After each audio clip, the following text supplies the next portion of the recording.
Mark was on a date with his girlfriend Eve, enjoying a quiet moment together.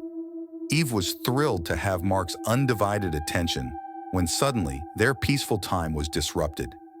Two men on futuristic flying bikes appeared out of nowhere, seeking Mark.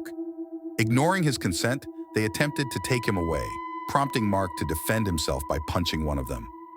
To everyone's surprise, the men revealed themselves as future heroes seeking Mark's assistance through time travel. Disgruntled by the interruption on his date with Eve, Mark was initially reluctant to help. However, with Eve's persuasion, he eventually agreed to assist them. Mark and Eve were prepared to leave, but they mentioned that they only required Mark to accompany them. Due to the dangers of time travel, they wished to minimize any further alterations to the timeline. Therefore, they left Eve behind and set off with Mark through their timeline.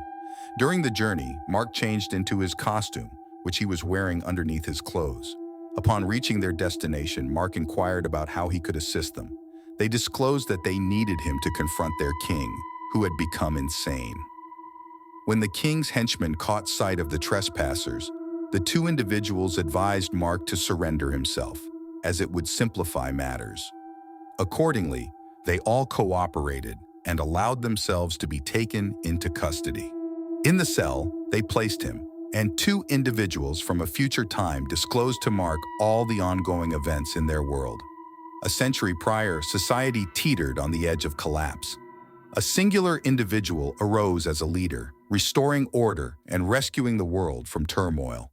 The origins of his ascent to power remain shrouded in mystery, yet somehow he ascended to become the supreme ruler of the entire planet, as relayed to Mark by the two informants.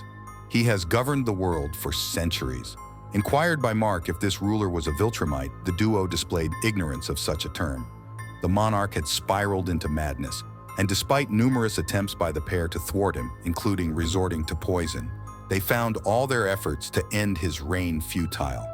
As described by the duo, their ruler is a despot who indulges in senseless killings.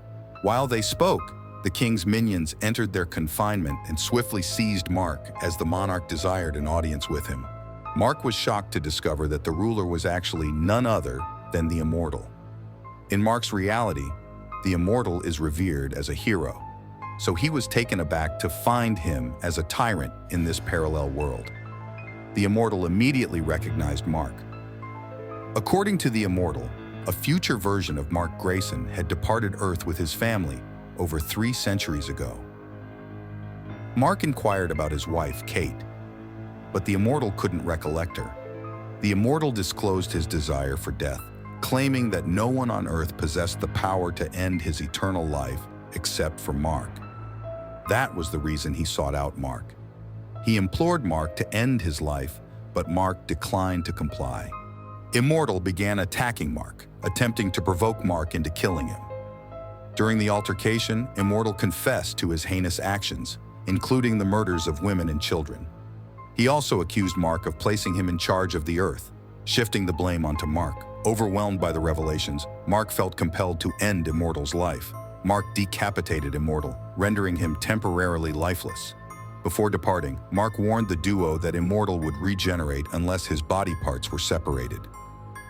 Subsequently, the duo transported Mark back to his original timeline, seamlessly slotting him back into the moment he had left. From Eve's perspective, Mark's absence lasted less than a second. Without missing a beat, they resumed their date and cherished the rest of their day.